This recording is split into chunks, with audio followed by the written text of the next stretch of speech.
Hello, I'm Rob Coston with Nautilus International.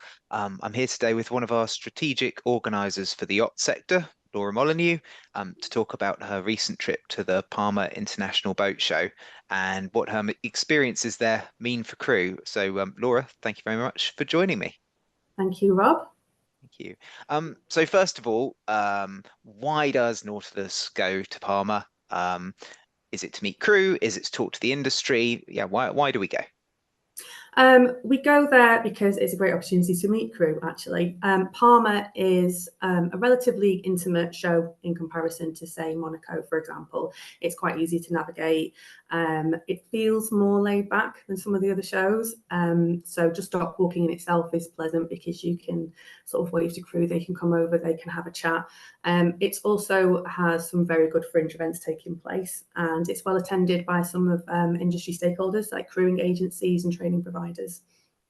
And We actually managed. Oh, sorry, go for it. no, go ahead, go ahead. I was just going to say we actually managed to meet up with some of our strategic partners. So A to Z Yachting, Wilson Halligan, UKSA, and Yacht Crew Help were all there. So it was a good opportunity to see them face to face because usually all our appointments are remote for the majority of times. And how much opportunity is there to speak with crew? Because I know in the past, of course, during COVID, it was very difficult. Yeah, how easy is it to get together with crew there?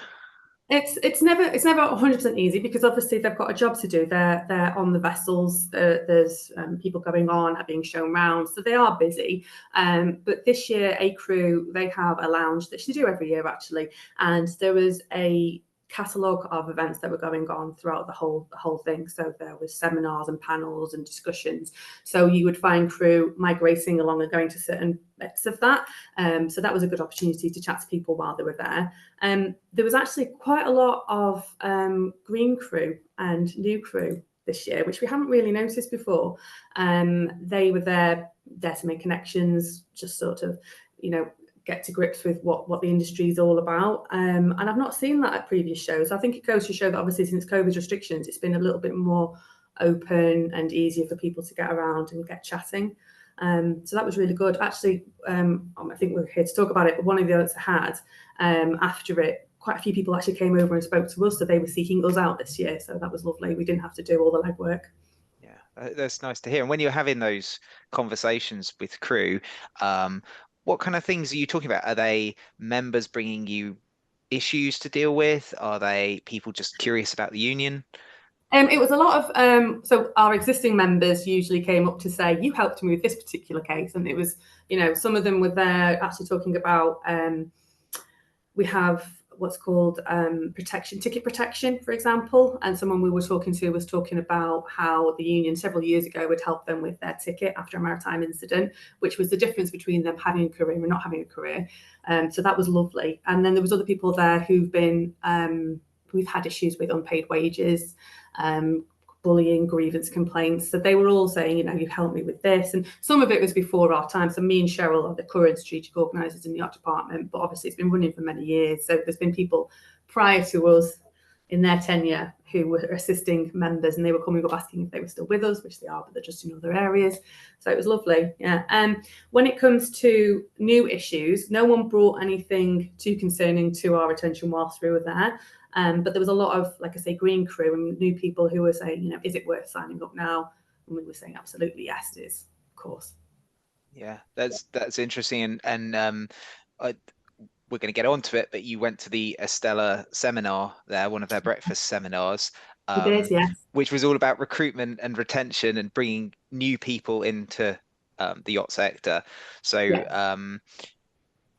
before we get onto that though, so just to talk about what else do you do when you're there? So when you're talking to people, are you sort of Yeah. signing people up on the day, or are you Yeah, sort we of giving them do. advice? We don't have anything to sign people up with, so we didn't go with anything that they could, take membership payments or anything like that. But we have a lot of flyers with all our details on, and we leave them around. We'll have a chat with people. We'll encourage people to go to the hub. So we have a QR code on a piece of paper that we can show people, and that will take you through to the Nautilus website, where we have a dedicated hub section which people can learn about what we can do for you, what the industry has to offer, and the services that we have, be that representation, guidance, legal assistance, sea time verification. So there's a lot of information that's on the hub that I can't just start blurting out to people while we're at the show. So we can direct them towards there, and we can be on hand for any questions that people have. But it would be nice going forward. You've probably got a good idea there. If we could run some kind of session ourselves with a drop-in. I know that we've done that in Unpaid before now, where people can come along with their contracts, with any concerns they have, and people are more than welcome to do that. We're on hand to help. That's why we're there. Yeah, and of course, when you're speaking to crew, I guess you have a good chance to hear about a lot of those same common issues that a lot of Yeah. people have experienced in the past, so that you're able to assist them straight away on site. Yeah, there is. I mean, you'll get the general theme of unpaid wages and bullying and harassments and grievances, but then there's also the Schengen queries that you get. I mean, obviously the Mediterranean season starting back up again, and people have a lot of concerns about how long they can stay there, how does it work, and it can be quite confusing for people if they're not used to it. So we'll answer any of those questions if they've got them for us. Yeah, and then I guess with some more complicated stuff, you can always go away and get back to them, Yeah. and because there are complex things. I mean, things that occur to me, like the French anchoring regulations and all this kind of stuff that people can fall foul of. So they can, and it happens quite a lot, to be honest. So it's always, we've got the dedicated yacht website, the hub, which people can contact us via, and then there's the yacht's email address. So if anyone emails into there, we'll pick it up as soon as possible. We're really quick with turnaround. We'll get that and get something back out to you that's then obviously bespoke to whatever your specific concerns are.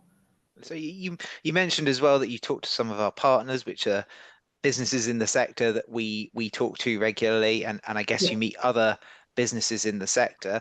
For some people, that might seem a bit odd that a trade union is talking to businesses. They might think, oh, they might see us as the enemy or something. So what's that relationship like with businesses in the sector?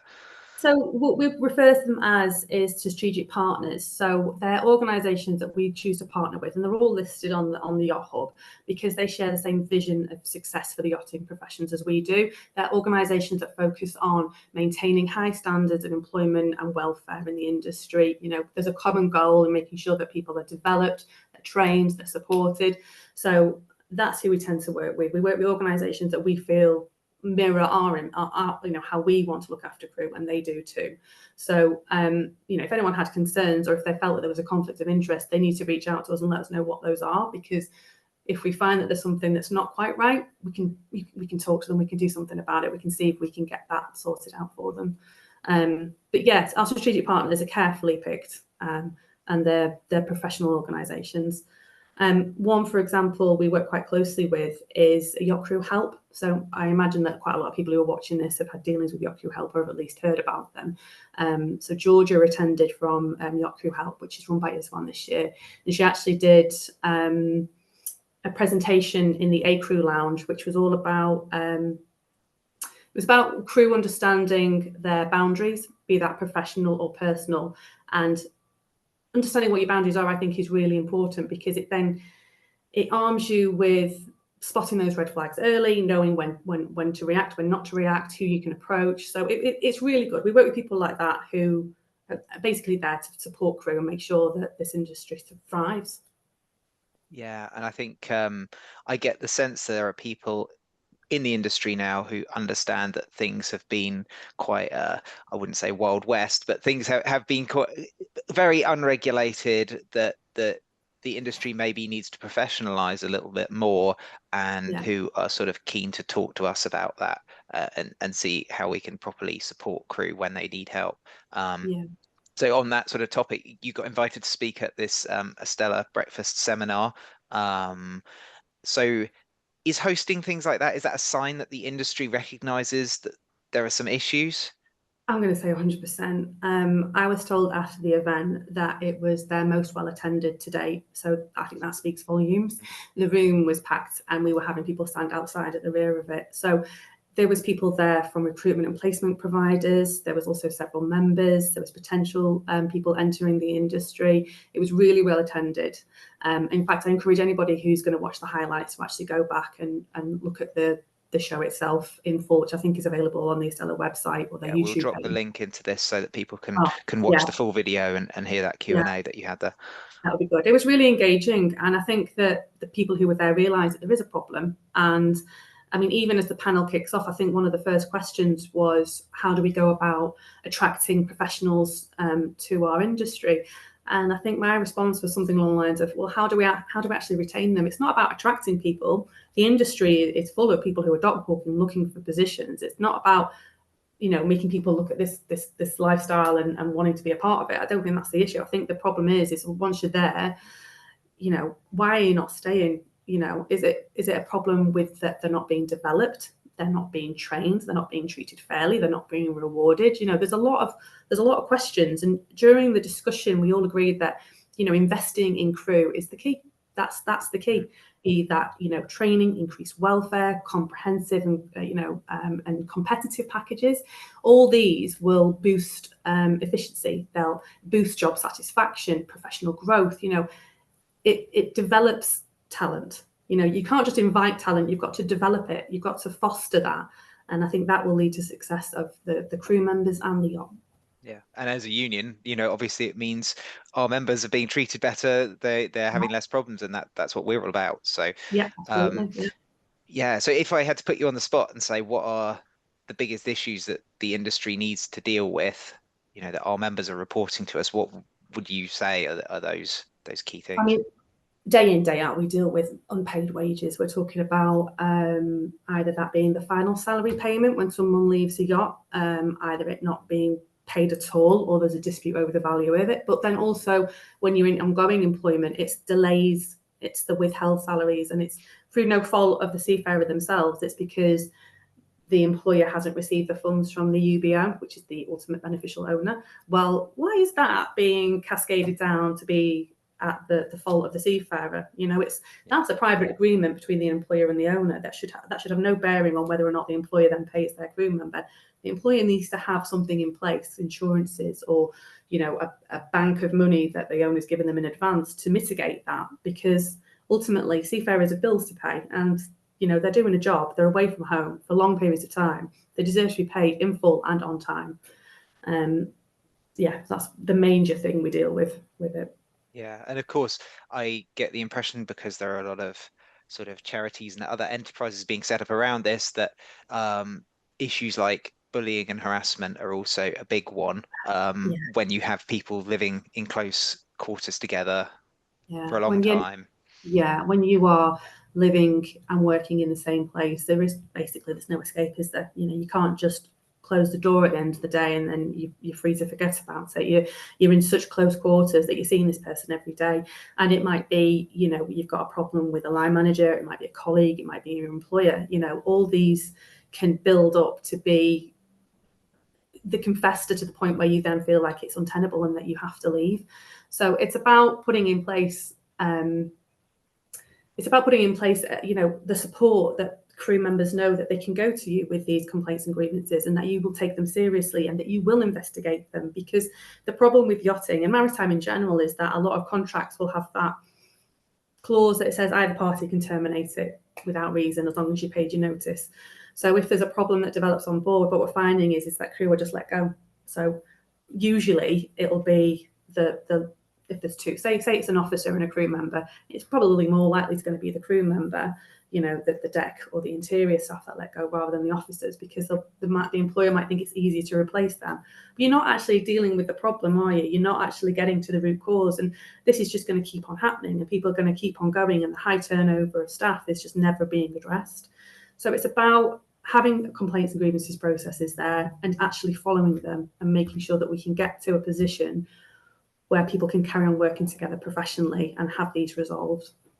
Yeah, and as a union, of course, I guess we're dealing with these issues on two levels. One is helping individual members when they come to us as a problem, and the other is through talking to organisations to try and get solutions in place to prevent this Yeah. stuff happening, or to have official ways to deal with these issues when they come up, so that it's not a matter of the individual against the system.